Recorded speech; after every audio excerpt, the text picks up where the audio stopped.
But there was a surprise for the Libyans, and for Khan. By now, American and British intelligence services had infiltrated deep inside Khan's proliferation network. We had a fairly good picture of who the customers were. I can't get into sources and methods or any of the operational techniques, but I can say that the network was thoroughly penetrated.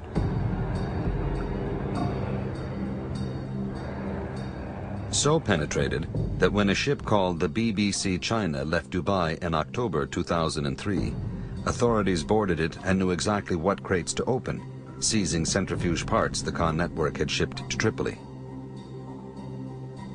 The embarrassing discovery forced Gaddafi to come clean and renounce his nuclear ambitions. That was the good news. The bad news is the Libyans had been at this for some time, apparently undetected. And it raises the question of what other shipments we have missed from the Khan network. That means that somewhere floating out in the world are the components for weapons seeking a home. Exposed his global black market. Pakistan's military ruler, Pervez Musharraf, faced tremendous pressure from the United States to shut him down. Musharraf says he felt betrayed by his hero. Yes, I told him that on his face when I met him, that you, having been such a great man, where the nation is carrying you on their heads, you are a hero, you are in the skies, and you have damaged the country so much. He cried. He had tears in his eyes. It is with the deepest sense of sorrow, anguish and regret.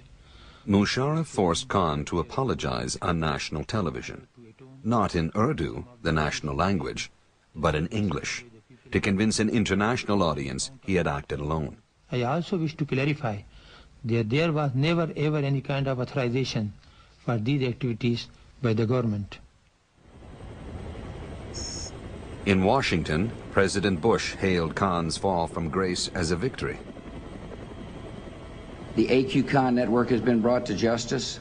The United States has exposed and disrupted a major black market operation in nuclear technology led by AQ Khan. But had the Khan network really been fully exposed and disrupted? After all, Khan built the nuclear bomb for Pakistan's military, yet General Musharraf, the chief of the army, insisted he had no idea about Khan's proliferation scheme. Nobody in Pakistan knew, except him, his organization, and all scientific organizations were totally autonomous. Autonomous financially, autonomous in development, autonomous in security. I do not buy this theory that Khan did everything on his own, but maybe it suits Mr. Musharraf to say Khan did everything on his own. Benazir Bhutto has serious doubts about the Khan affair. How could Khan get planes to bring things back and forth? How could Khan leave the country? He couldn't even leave the country. He had to ask for permission. Of course, he could hide it by saying, I'm going on a religious pilgrimage, for example, and you'd get the permission. But how many religious pilgrimages could he make to a country like North Korea? So you see, it doesn't add up. Musharraf was not going to let Khan tell his side of the story. The day after Khan's apology to the country, a distinctly uncomfortable-looking Musharraf joined him on national television to grant Khan a complete pardon. Khan was put under a loose kind of house arrest, no jail time, no punishment for his illegal nuclear trafficking, and especially no pesky questions from outsiders. Pakistan barred the Americans from any contact with Khan, a restriction that, at least publicly, the Bush administration says it is quite happy to accept. I'm pretty confident that when it comes to the principal goal here, which was to put the Khan network out of business, we have very good cooperation with Pakistan on this matter. Dig half an inch beneath the surface, turn the cameras off, and American officials fume. They are furious. Here is the world's leading nuclear renegade, and yet We have not had direct access to the leader of this group. Which leaves unanswered a lot of questions about what exactly went on behind the scenes at Khan's laboratories. Like this meeting in May 1999. It was just a year after Khan had successfully exploded his bomb, and he received the only foreign dignitary known to have visited his top-secret nuclear facility, Prince Sultan bin Abdulaziz Al Saud, at the time the Saudi Arabian defense minister. Today, he is the Saudi crown prince and next in line to be king. His country remains Pakistan's closest political and financial ally. Saudi Arabia built the world's largest mosque in Islamabad and funneled millions in oil subsidies to Pakistan while it amassed its nuclear arsenal. Saudi Arabia has always been key in the Pakistan nuclear program. The Saudis firmly deny that they have any plans for acquiring their own nuclear weapons. But Middle East expert Simon Henderson, who befriended Khan for many years, is not convinced.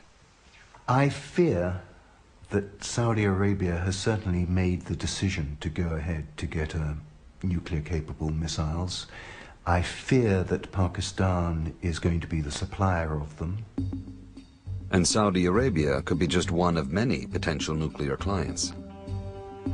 In his travels, Khan met a dizzying array of people from almost every continent. There were reports of interest in his nuclear wares from Malaysia, Egypt, and Syria, among others. Khan himself was out of business, but not all his associates were. Remnants of his black market network could still be operating.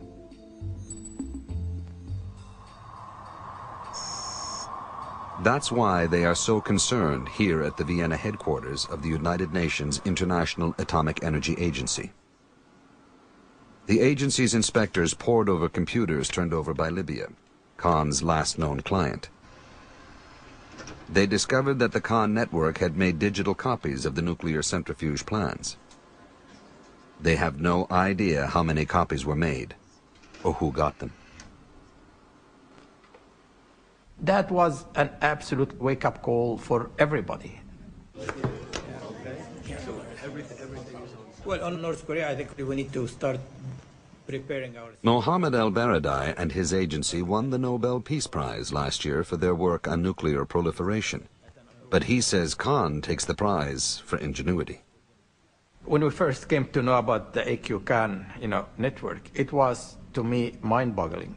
I never, in my wildest dreams, imagined that you can have a Walmart, a fully operational network trading nuclear material, nuclear equipment.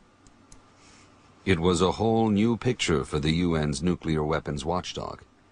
It had always been the agency's job to monitor how countries respect non-proliferation treaties. Now al-Baradei's team had to cope with an underground nuclear market selling not just to governments, but to the most dangerous of individual buyers. The network not simply worries me because of their supply to government, but the network worries me a much greater deal because of possible supply to terrorists.